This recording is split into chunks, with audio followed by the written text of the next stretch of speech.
Hello everyone, I am Miranda Metcalf. I am the director of the Institute for Electronic Arts at Alfred University and the co-host of the Hello Print Friend podcast.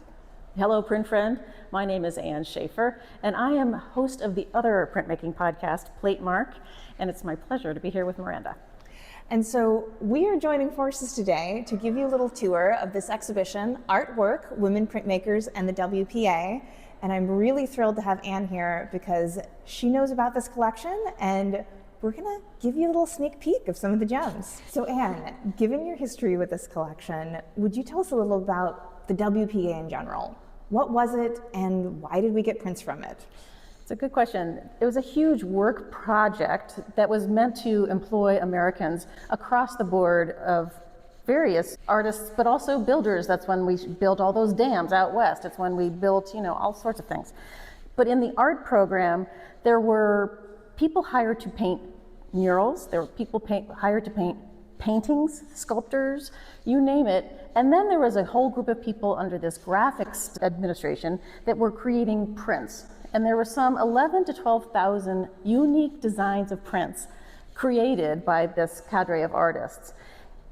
When they printed them, about 25, maybe 30 were printed for the government, which is why you have some here and some in Chicago and other places.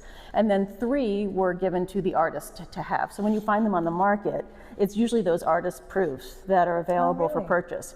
Yeah, because a museum shouldn't really be slipping, right? You shouldn't be seeing things that have been held by a museum. So it was an opportunity for artists who basically had to prove they were destitute to get a steady salary to create prints. And they were required, I think it was, to create 5 prints a month. So they would come in and check in with the office.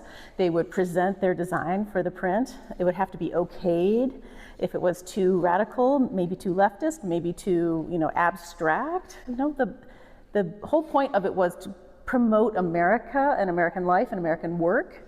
And so mainly you find either regionalism or city scenes, workers, landscapes, things that were uplifting or pointing out societal ills. So it runs the gamut. Rarely do you find pure abstraction, like this one. I mean, it's really rare. I mean, you can make out a figure, sort of. But it is rare. When you look around at WPA things, notice how much abstraction you find. So Ann, you actually have a history with this very collection and this institute. Tell me about what your project was with the larger collection that this was curated from. Right. So there are a lot of institutions around the country that have big pockets of WPA prints. The BMA has, I think, about 1,000 prints. And they came directly from the government shortly after they were produced in the 40s. They are on indefinite loan here. They're not ever a gift. When you see somebody in a museum saying it's a gift, it's not really quite right. The fine print is that they are on indefinite loan. So the idea was to spread the wealth and share the wealth of all of these wonderful pictures around the country. So the BMA's collection it's a mix. It's very different from, say, that's sitting at the New York Public Library. It's very different from Chicago. Everybody's pocket of things is very different.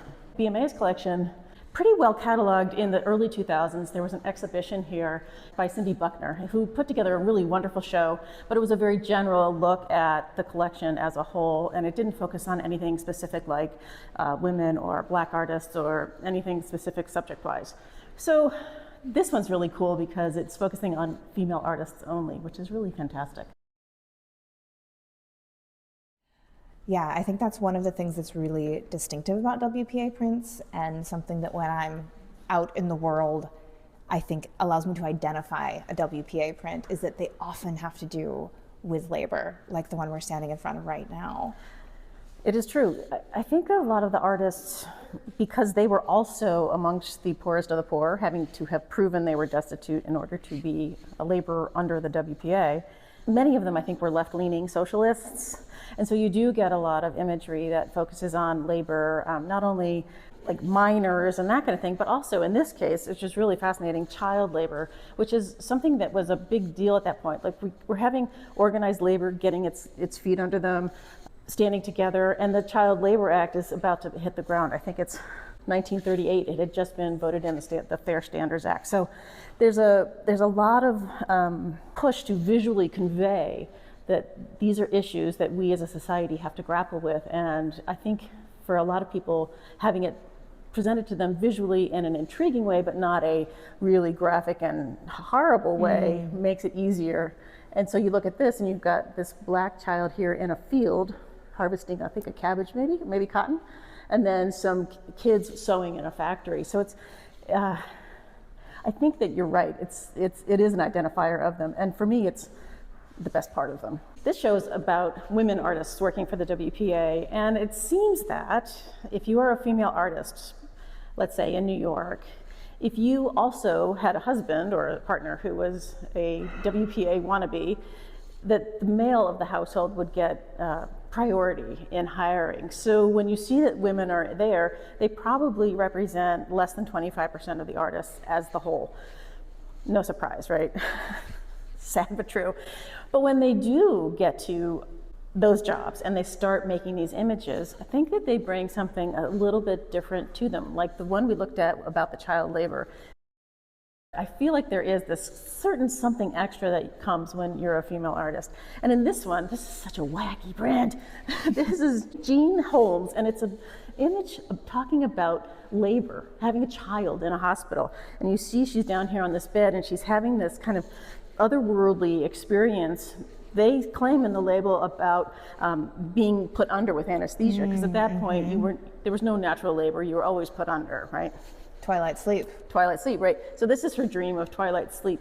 So I'm just fascinated by this idea that as a representative, government-sponsored image, that the committee in her office, where the workshop was, I don't know where she is, she's in San Francisco, would say, yeah, make that print. I mean, it's kind of crazy, but it's fabulous. It's so cool.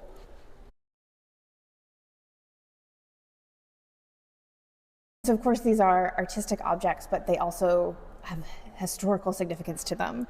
And so a work like this, you're going to see a little piece of history as well, correct? Yeah, I think that the printmakers wanted to reflect their time. I think they wanted to reflect both the hardships of that era of the Great Depression, but also familial love or, artistic creativity. In this case, it's a scene that depicts an election night. I'm not clear if it's a national election or a mayoral election or maybe even a union election. It's hard to tell. There's no signs that are helping me figure this out. But the composition is so interesting. It's a wood engraving, so if you get really close into it, you can see super fine cuts. And the artist, this is Lois Murphy, she's used this big spotlight to cast a light across the audience, and they're all waiting for the answer. Did the person that we really think is gonna help us, save us, promote us, however, is that person going to win, and is this going to be the step in the right direction for all of us? Anne, thank you so much for joining me and helping us dive deep into this wonderful exhibition here at the Baltimore Museum of Art. And can you please tell people how they can find it and for how long? Yeah, the BMA is in the middle of Baltimore, Maryland. It's easy to find. Online, it's artbma.org. The show is open all the way through June 30, 2024, so you have plenty of time to get here, and it's worth the trip.